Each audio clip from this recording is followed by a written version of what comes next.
Halo, kembali lagi bersama saya Enrico Purba, dosen virtual sahabat belajar Anda.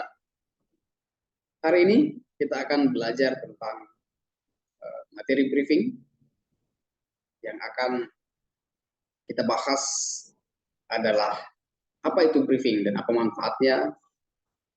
Namun sebelumnya perlu saya sampaikan apa yang menjadi capaian pembelajaran dan apa yang diharapkan dalam uh, pembelajaran ini.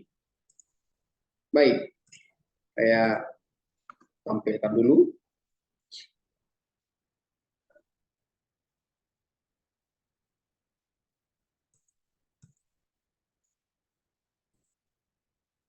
Oke, baik. Nah,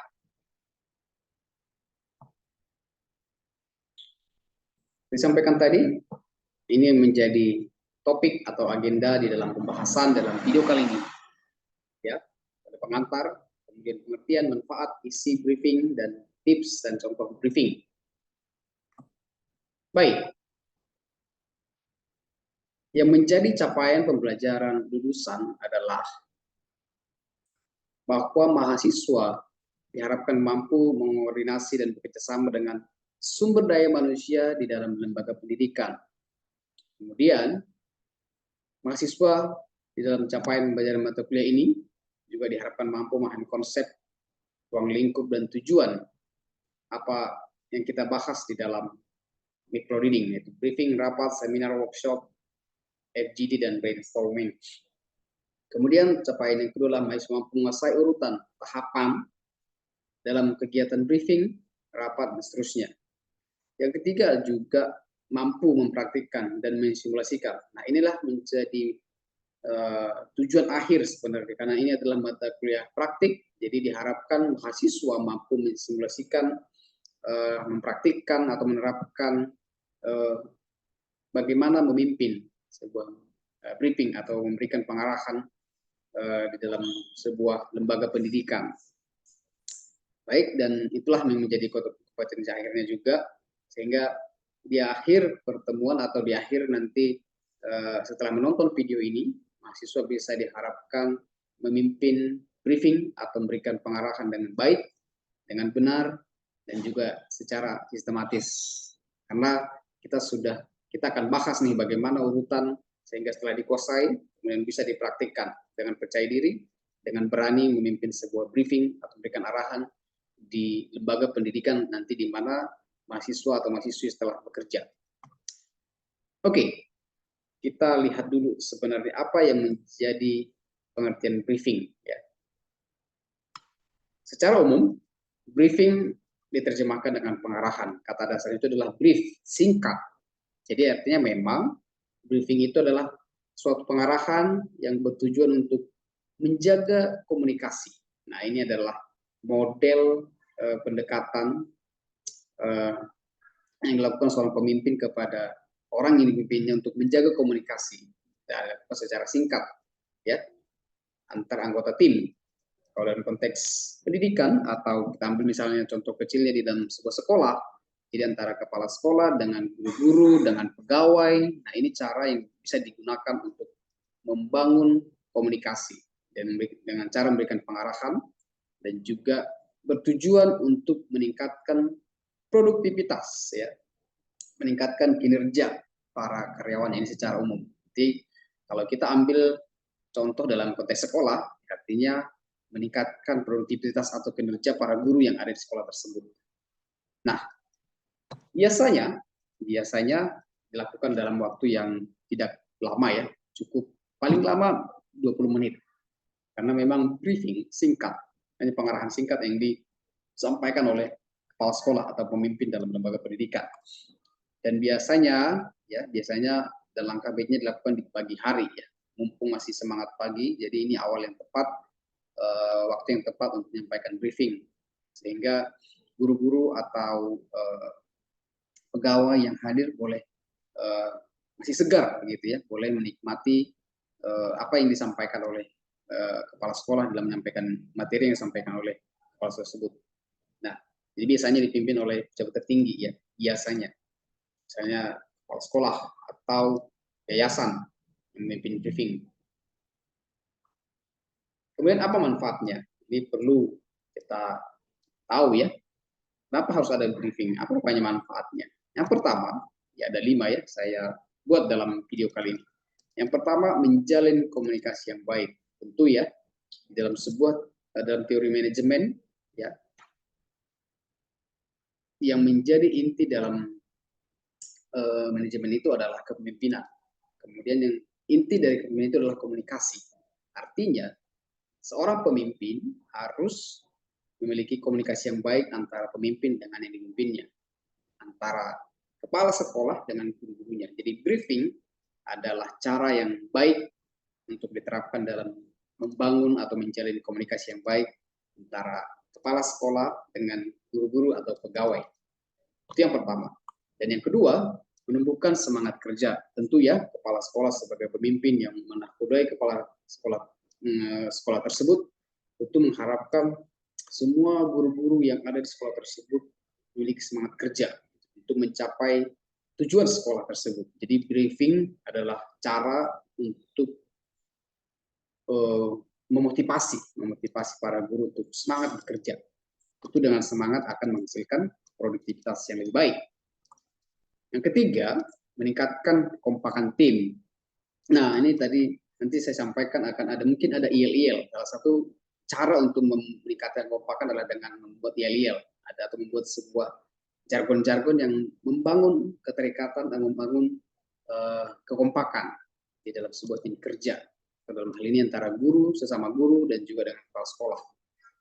Selanjutnya, menyatukan persepsi dan juga visi. Tentu kepala sekolah sebagai pemimpin akan terus menyampaikan apa yang menjadi visi sekolah tersebut. Oleh karena itu, kepala sekolah harus menyampaikan visi, ya, atau siapapun pemimpinnya, tidak harus kepala sekolah ya, atau rektor.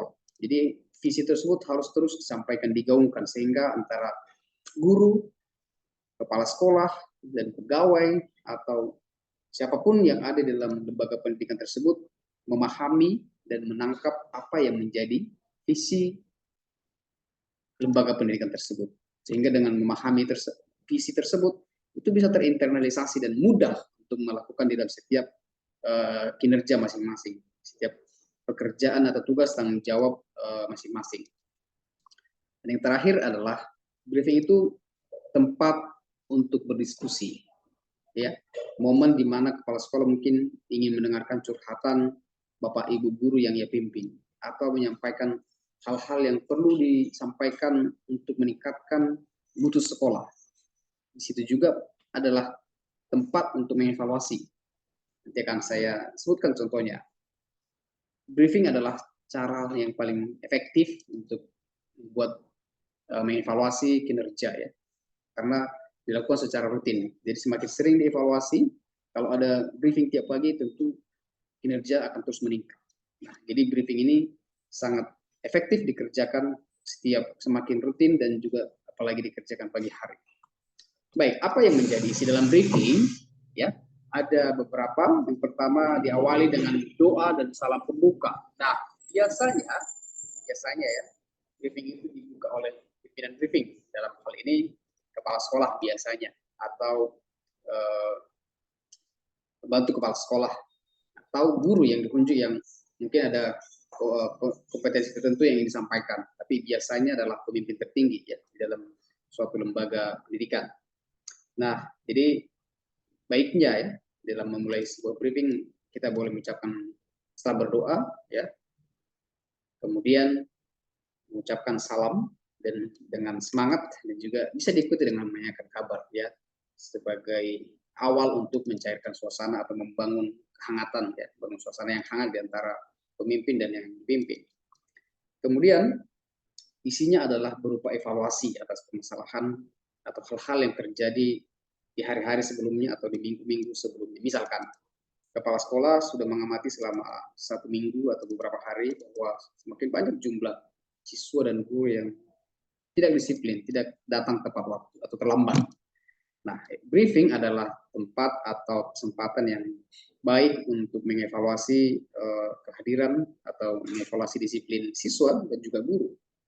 Sehingga semakin sering diingatkan tentu itu akan memengaruhi ya, tentu akan mengevaluasi para guru atau siswa sehingga ada peningkatan ya. Jadi dari awal sampaikan briefing itu untuk meningkatkan produktivitas. Jadi semakin sering dievaluasi tentu akan semakin baik. Yang ketiga adalah agenda atau informasi penting ya. Jadi dalam minggu tersebut kita katakan ada agenda penting yang akan dikerjakan.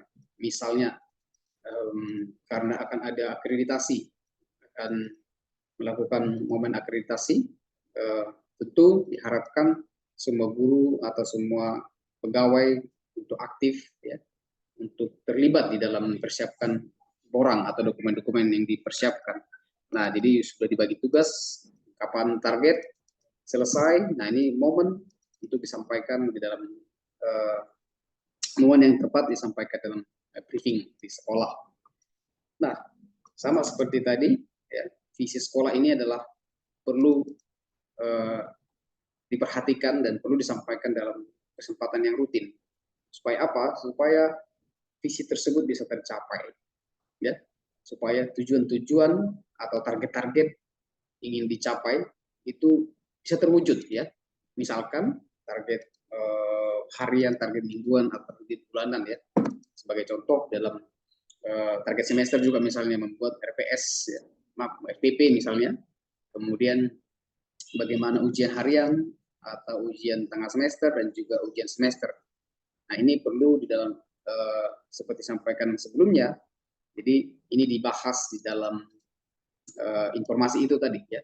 Apa yang perlu dipersiapkan dalam minggu ini? Apa yang perlu dipersiapkan dalam bulan ini? Apa yang perlu disiapkan hari ini? Tergantung briefing yang dilakukan dalam briefing tersebut. Kemudian isi dalam sebuah briefing juga bisa berupa motivasi. Motivasi melalui kisah orang sukses atau pengalaman-pengalaman orang yang sukses di dalam kehidupan pekerjaannya, sehingga memotivasi para guru untuk bekerja, atau boleh juga mungkin mengutip ya kutipan-kutipan yang membuat melahirkan semangat untuk bekerja, atau mungkin menceritakan pengalaman pribadi juga boleh yang tujuannya adalah untuk memotivasi para guru atau para pegawai yang ada di dalam sekolah tersebut. Dan yang terakhir adalah doa penutup atau yel-yel ya. Ini hal yang menarik juga untuk dan penting ya. Doa penutup tentunya dan yel-yel ini salah satu cara untuk membangun kekompakan. Dan di dalam yel-yel ini juga bisa kita sematkan misalnya berupa jargon yang itu mengarah ke dalam sebuah visi sekolah gitu ya. Oke.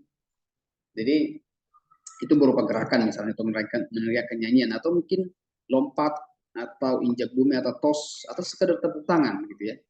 Karena faktanya ya sebagian orang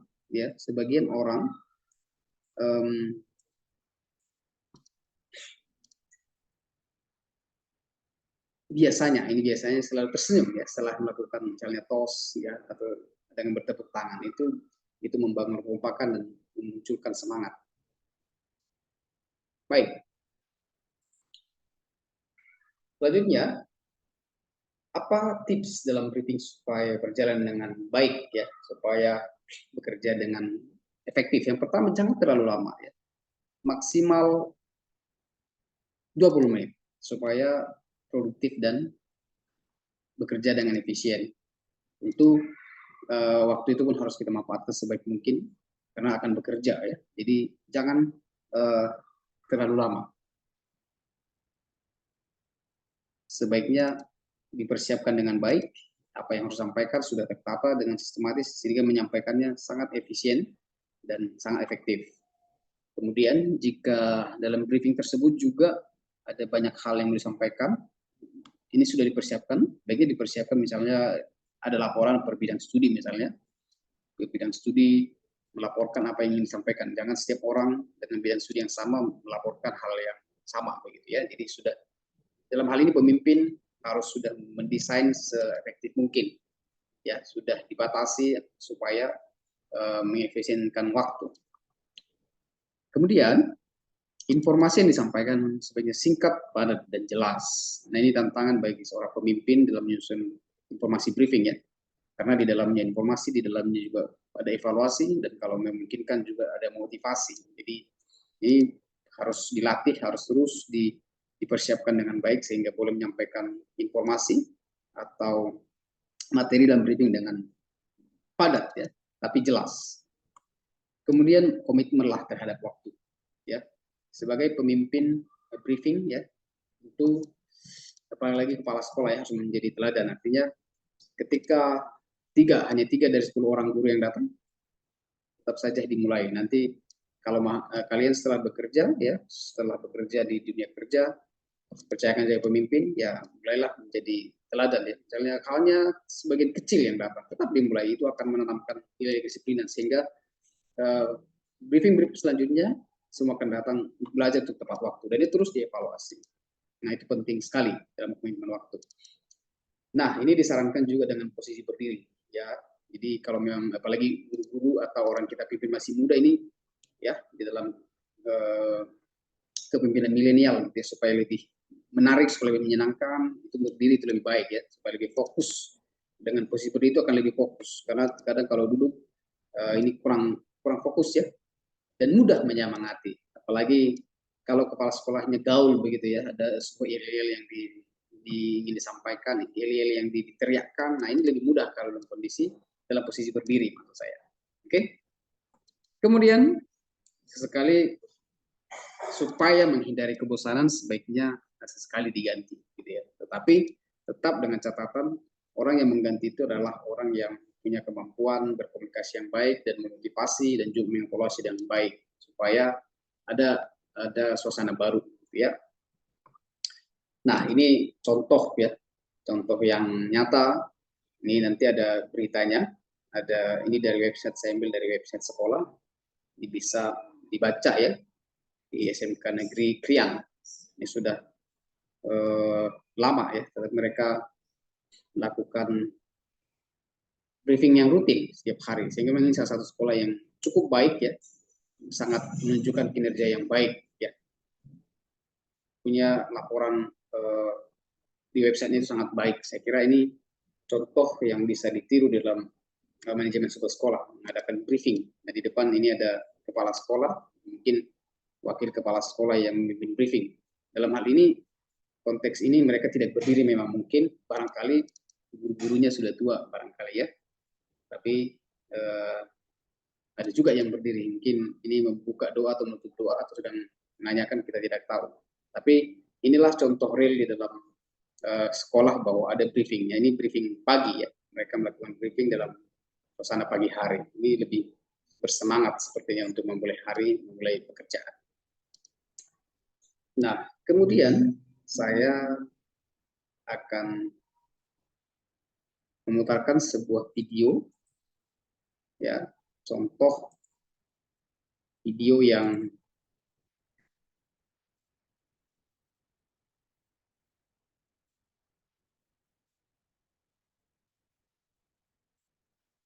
bagaimana mempraktekkan atau mensimulasikan sebuah briefing.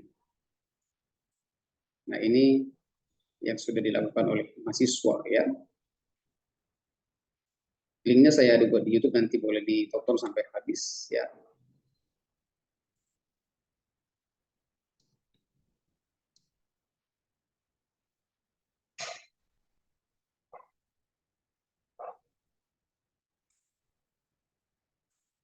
Oke.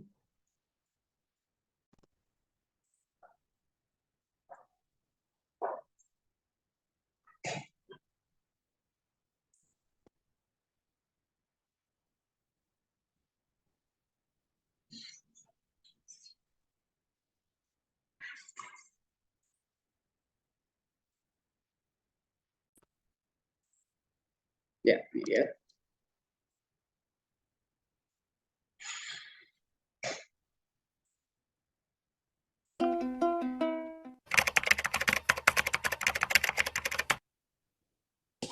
Pagi semuanya buat Bapak Ibu guru yang ada di SMA Cinta Kasih. Pagi. Kurang semangat ya semuanya pagi. Pagi. Oke. Sebelum kita memulai briefing kita pada pagi hari ini, ada baiknya kita terlebih dahulu bersatu dalam doa. Menurut kepercayaan kita masing-masing. Jika saya katakan bagaimana hari ini, luar biasa, semangat. Oke? Oke. Sudah siap semua Bapak Ibu guru? Siap, Bu. Kita mulai ya sekarang. Selamat pagi. Pagi. Bagaimana hari ini? Luar biasa. Semangat. Silakan duduk. Ada seorang guru yang datang hanya memberi materi, namun tidak memberikan penjelasan. Setelah dia memberikan materi, dia mengajak Bapak Ibu guru untuk menerapkan 5S. Apa saya Nah, sebagai kita guru, kita harus menikmati sehingga kita tidak melakukan sudah ruangan untuk proses pembelajaran. Kita tidak lepas atau biar bagi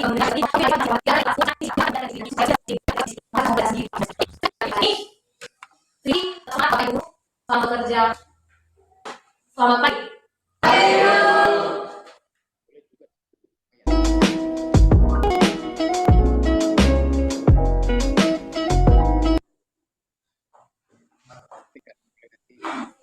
Selamat pagi.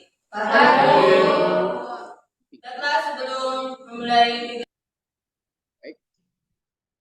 Nah itu berupa contoh baik secara langsung di dunia nyata dan juga berupa praktik. Silakan ditonton videonya lebih lanjut supaya semakin memahami, supaya nanti di dunia pekerjaan sudah lebih percaya diri untuk memimpin atau memberikan pengarahan atau briefing di dalam lembaga pendidikan atau di dunia pekerjaan. Baik, terima kasih. Itu yang boleh saya sampaikan dalam video kali ini, dan terima kasih sudah menonton. Kiranya video ini boleh bermanfaat di dunia pendidikan dan juga nanti di dunia pekerjaan mahasiswa-mahasiswi sekalian. Dan saya akan akhiri dengan sebuah pantun. Ikan gurame dimakan burung pelikan. Cakep. Semoga bisa dipahami dan selamat mempraktikkan. Terima kasih. Bye-bye.